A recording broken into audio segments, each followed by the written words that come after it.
प्रभु तेरी वाणी जीवन की रोटी, नैनों की ज्योति अंधेरा मिटाती।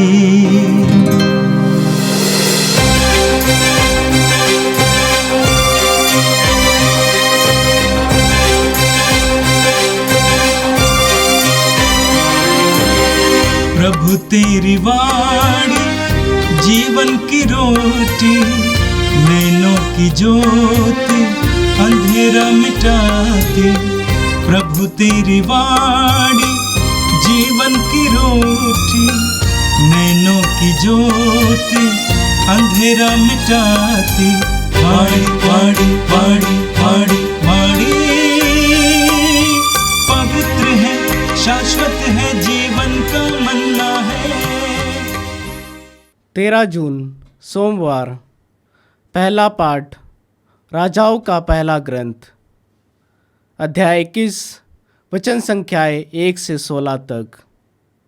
इजरायली नाबोत की एक दागबारी थी जो समारिया के राजा अहाब के महल से लगी हुई थी। अहाब ने किसी दिन नाबोत से कहा, अपनी दागबारी मुझे दे दो, मैं उसे सब्जी का बाग बनाना चाहता हूँ, क्योंकि वह मेरे महल से लगी हुई है।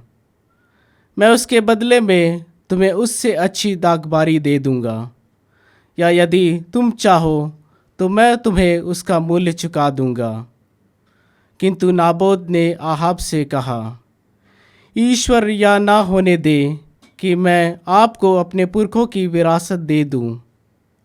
अहाब उदास और क्रुद्ध होकर अपने घर चला गया, क्योंकि इजरायली नाबोत ने उससे कहा था, मैं तुम्हें अपने पुरखों की विरासत नहीं दूंगा।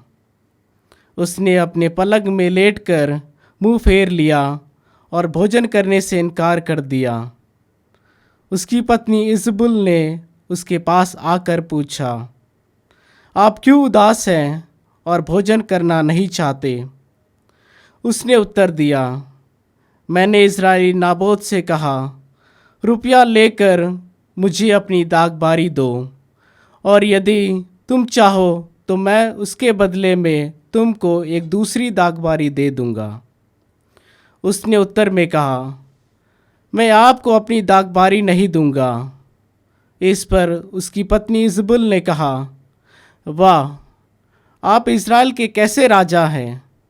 उठकर भोजन कीजिए और प्रसन्न हो जाइए। मैं आपको इज़रायली नाबोत की दागबारी दिलाऊंगी। उसने अहाब के नाम से पत्र लिखा, उस पर उसकी मोहर लगाई और उसे नाबोत के नगर में रहने वाले नेताओं और प्रतिष्ठित लोगों के पास भेज दिया। उसने पत्र में यह लिखा, उपवास घोषित करो और लोगों की सभा में नाबोत को प्रथम स्थान पर बैठाओ। तब उसके सामने 2 गुंडे को बैठा दो, जो उस पर यह अभियोग लगाएं कि उसने ईश्वर और राजा को अभिशाप दिया है। इसके बाद उसे नगर के बाहर ले जाकर पत्थरों से मरवा डालो। नाबोत के नगर में रहने वाले नेताओं और प्रतिष्ठित लोगों ने इजबुल के उस आदेश का पालन किया जो उनके पास भेजे हुए इजबुल के पत्र में लिखा हुआ था। उन्होंने उपवास घोषित किया और लोगों की सभा में नाबोत को प्रथम स्थान पर बैठाया। इसके बाद 2 गुंडे आए, नाबोत के सामने बैठ गए और यह कहते हुए लोगों की सभा में नाबोत के विरुद्ध साक्ष्य देने लगे, नाबोत ने ईश्वर और राजा को अभिशाप दिया है। लोगों ने नाबोत को नगर के बाहर ले जाकर पत्थरों से मारा और वह मर गया। इसके बाद उन्होंने इजबुल के पास यह कहला भेजा, नाबोत को पत्थरों से मारा गया और उसका देहांत हो गया है। इजबुल ने जो ही सुना कि नाबोत पत्थरों से मारा डाला गया है, वह अहाब से बोली, उठिए और इस्राएली नाबोत को दागबारी को अपने अधिकार में कर लीजिए। जो नाबोत दाम लेकर आपको अपनी दागबारी नहीं देना चाहता था, वह अब जीवित नहीं रहा, वह मर चुका है। अहाब यह सुनकर कि नाबोत मर चुका है, तुरंत ही इजरायली नाबोत की दागबारी को अपने अधिकार में करने के लिए चल पड़ा। यह प्रभु की वाणी है। संत मत्ती के अनुसार पवित्र सुसमाचार अध्याय 5 वाक्य 38 से 42 तक। प्रभु यीशु ने कहा, तुम लोगों ने सुना है कि कहा गया है, आंख के बदले आंख और दांत के बदले दांत। परंतु मैं तुमसे कहता हूं, दुष्ट का सामना नहीं करो। यदि कोई तुम्हारे दाहिने गाल पर थप्पड़ मारे तो दूसरा भी उसके सामने कर दो। जो मुकदमा लड़कर तुम्हारा कुर्ता लेना चाहता है, उसे अपनी चादर भी लेने दो। और यदि कोई तुम्हें आधा कोस बेगार में ले जाए तो उसके साथ कोस भर चले जाओ। जो तुमसे मांगता है उसे दे दो, और जो तुमसे उधार लेना चाहता है उससे मुंह ना मोड़ो। ये प्रभु का दिव्य सुसमाचार है। ख्रिस्त प्रभु की जय। मेरे प्रिय भाई और बहनों, बाइबल में ऐसी कई घटनाएं हैं, कई कहानियां हैं जो हमारे लिए बहुत ही शिक्षाप्रद है। ऐसी कहानी को आज हमने सुना पहले पाठ में। आज का पहला पाठ राजाओं के पहले ग्रंथ के अध्याय 21 से लिया गया था। वहां पर हमने सुना कि यजेली नाबोत की एक दाखबारी थी जो समारिया के राजा अहाब के महल से लगी हुई थी। अहाब ने किसी दिन नाबोत से कहा, अपनी दाखबारी मुझे दे दो, मैं उससे सब्जी का बाग बनाना चाहता हूं, क्योंकि वह मेरे महल से लगी हुई है। मैं उसके बदले तुम्हें उससे अच्छी दाखबारी दे दूंगा, या यदि तुम चाहो तो मैं तुम्हें उसका मूल्य चुका दूंगा। किंतु नाबोत ने अहाब से कहा, ईश्वर यह न होने दे कि मैं आपको अपने पुरखों की विरासत दे दूं।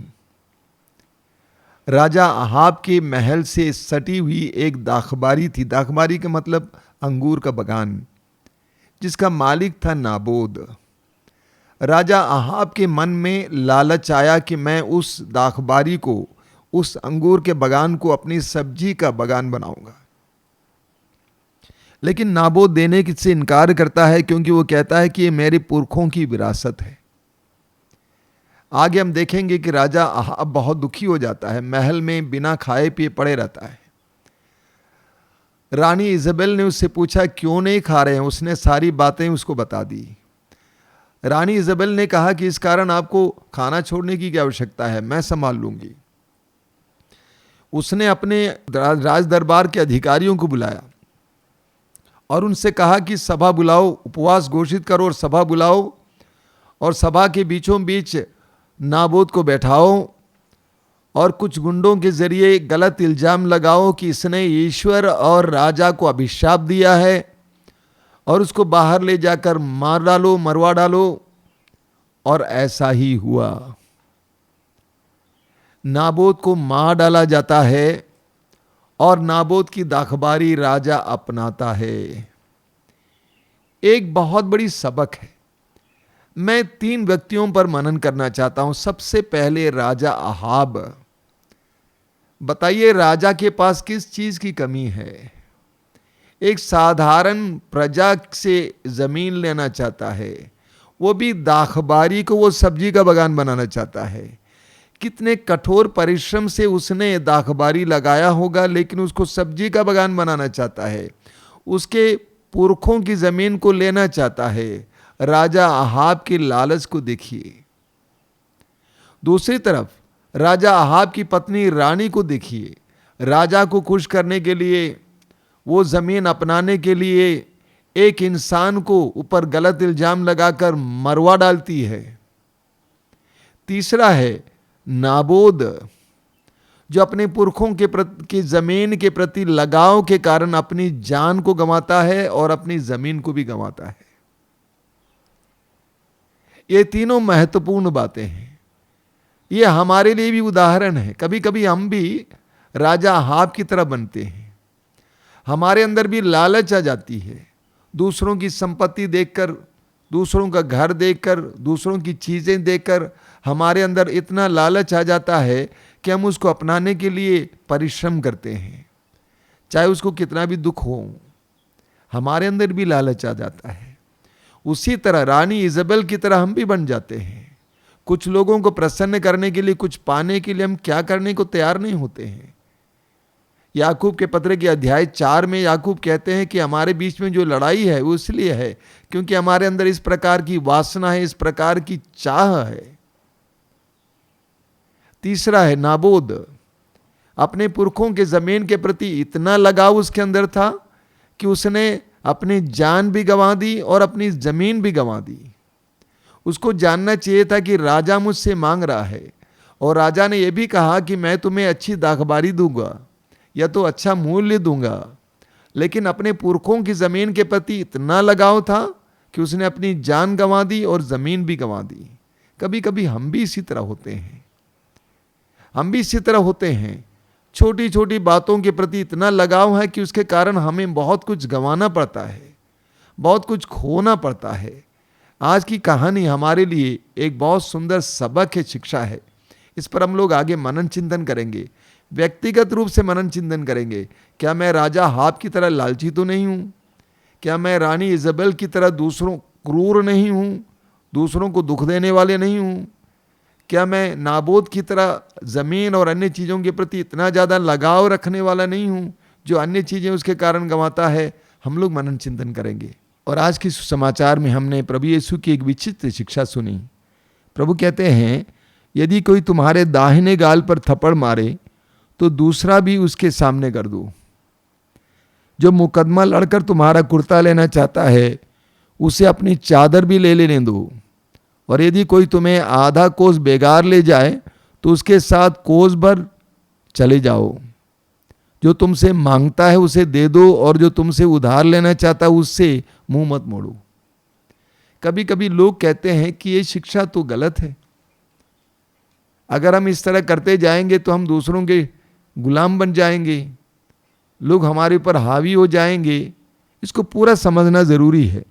प्रभु कहते हैं, तुम लोगों ने सुना है कि कहा गया है, आंख के बदले आंख और दांत के बदले दांत। पुराने विधान में हम पढ़ेंगे, निर्गमन ग्रंथ के अध्याय 21 उसके वाक्य 24 में लिखा गया है कि आंख के बदले आंख और दांत के बदले दांत, यानी अपने दुश्मनों के साथ लड़ो। लेकिन आगे प्रभु कहते हैं, परंतु मैं तुमसे कहता हूं दुष्ट का सामना नहीं करो। यह गंभीर बात है, दुष्ट का सामना नहीं करो, क्योंकि दुष्ट का अंतःकरण स्वच्छ नहीं है, उसके उद्देश्य अच्छे नहीं हैं और इसलिए तुम उससे लड़ नहीं सकते। उससे मत लड़ो, दुष्ट का सामना मत करो। आज के पहले पाठ में आपने देखा, राजा अहाब के बारे में नाबोद को मालूम था कि कितना स्वार्थी और लालची है, कि अपनी प्रजा की जमीन को हड़पना चाहता है। इसके बावजूद नाबोद उस दुष्ट का सामना करता है और नाबोद को अपनी जान गंवानी पड़ी। तो प्रभु कहते हैं, दुष्ट का सामना मत करो। जब आपको मालूम है कि कोई व्यक्ति दुष्ट है, उसके अंदर कोई नैतिकता नहीं है, वो ईश्वर से भी नहीं डरता है, तो उसका सामना करना, उससे लड़ने से आपको कोई प्राप्ति नहीं होगी, आपको केवल नुकसान ही होगा। इसीलिए प्रभु कहते हैं, परंतु मैं तुमसे कहता हूं दुष्ट का सामना नहीं करो। यदि कोई तुम्हारे दाहिने गाल पर थप्पड़ मारे तो दूसरा भी उसे उसके सामने कर दो। क्या मतलब इसका? यदि तुम्हारे साथ एक झगड़ा शुरू करता है तो तुम अक्सर क्या हो जाता है, कोई आपके गाल पर मारता है, आप उसके गाल पर मारते हैं, फिर वो मारता है, फिर आप मारते हैं, फिर आपके परिवार वाले, फिर आपके बच्चे, ये पीढ़ी दर पीढ़ी ये दुश्मनी बनी रहेगी। प्रभु कहते हैं दुश्मनी को वहीं समाप्त कर दो, आगे बढ़ने मत दो। अगर तुम्हारे गाल पर उसने थप्पड़ मारा है तो दूसरा गाल दिखा दो, खत्म। दुश्मनी वहां समाप्त हो जाती है, झगड़ा वहीं समाप्त हो जाता है। तो प्रभु चाहते हैं कि हम झगड़ा समाप्त करें, आगे ना बढ़ाएं। आगे प्रभु कहते हैं, यदि कोई मुकदमा लड़कर तुम्हारा कुर्ता लेना चाहता है, उससे अपनी चादर भी ले लेने दो। जहां तक हो सके अशांति को बढ़ावा ना दो, जहां तक हो सके अशांति को रोको, अशांति के कारणों को रोको। और विशेष करके दुष्टों के साथ व्यवहार करते समय, जिनका शुद्ध अंतःकरण नहीं है, उस समय इस तरह तुम्हें करना होगा। और यदि तुम्हें जबरदस्ती किसी जगह ले जा रहा है और आगे जाइए, इस तरह वो शर्मिंदा हो जाएगा, वो तुम्हारे साथ लड़ाई जारी नहीं रखेगा। प्रभु यीशु हमें कुछ बातें समझाते हैं, जब हम उसका अनुसरण करते हैं तो हमारे जीवन में कृपाएं आ जाती हैं। और कभी कभी कुछ बातें हमें लगता है कि ये न्याय संगत नहीं है, ये तर्क रहित है। उन बातों को भी जब आप पालन करेंगे तो प्रभु की कृपा आपकी ओर बहेगी। प्रभु यीशु ने कहा है कि जो तुम पर अत्याचार करते हैं उनके लिए प्रार्थना करो। ये आसान बात नहीं, ये कठिन है। प्रभु ने कहा तो अपने दुश्मनों से प्यार करो, आसान बात नहीं, कठिन है। लेकिन प्रभु की बताई हुई बातों का हम पालन करते हैं तो प्रभु की कृपा हमारी ओर बहने लगती है, हमें आशीष मिल जाती है। उसी तरह आज की शिक्षा प्रभु की ओर से कुछ विचित्र और कठिन है, लेकिन जब आप उसका पालन करेंगे तो आपको कृपा मिलेगी, प्रभु की आशीष मिलेगी। इसलिए हमें प्रभु के वचनों को प्रभु का वचन समझकर ग्रहण करना है। यह मानना है कि प्रभु जो कहेंगे सच कहेंगे, सही कहेंगे, उसका पालन करना है। जब हम उसका पालन करेंगे तो प्रभु की कृपा हमारी ओर बहेगी। आइए हम प्रार्थना करें। प्रभु यीशु, हमारे प्रतिदिन के जीवन में हमें कभी कभी और अक्सर इस तरह की परिस्थितियों का सामना करना पड़ता है जब हमें झुकने के लिए मजबूर किया जाता है। ऐसे क्षणों में नम्र बनकर तेरी तरह झुकने के लिए हमें कृपा दीजिए। तेरे ऊपर गलत दोष लगाया गया था, तुझे गलत सजा दी गई थी, तुझे मार डाला गया था, लेकिन तूने अपने सिर को झुकाया। इसीलिए पिता ने तुझे पुनर्जीवित किया, तुझे सामर्थ्य दिया, तुझे वो नाम प्रदान किया जो सब नामों में श्रेष्ठ है। हमें तेरे जीवन को देखकर तेरी इन शिक्षाओं का पालन करने के लिए कृपा दीजिए। हे प्रभु यीशु, इन वचनों को सुनने वाले मेरे भाई बहनों पर दया कर, एक एक व्यक्ति पर दया कर और आज के दिन को उनके लिए अनुग्रहपूर्ण बना। वे जहाँ कहीं भी जाएं उनको तेरी आशीष मिले, तेरी कृपा मिले, तेरा सामर्थ्य मिले, हर कार्य में उनको सफलता मिले। इस प्रार्थना को ग्रहण कर यीशु, आमीन। प्रभु तेरी वाणी जीवन की रोटी, नैनों की ज्योति अंधेरा मिटाती। वाणी वाणी वाणी वाणी वाणी पवित्र है, शाश्वत है जीवन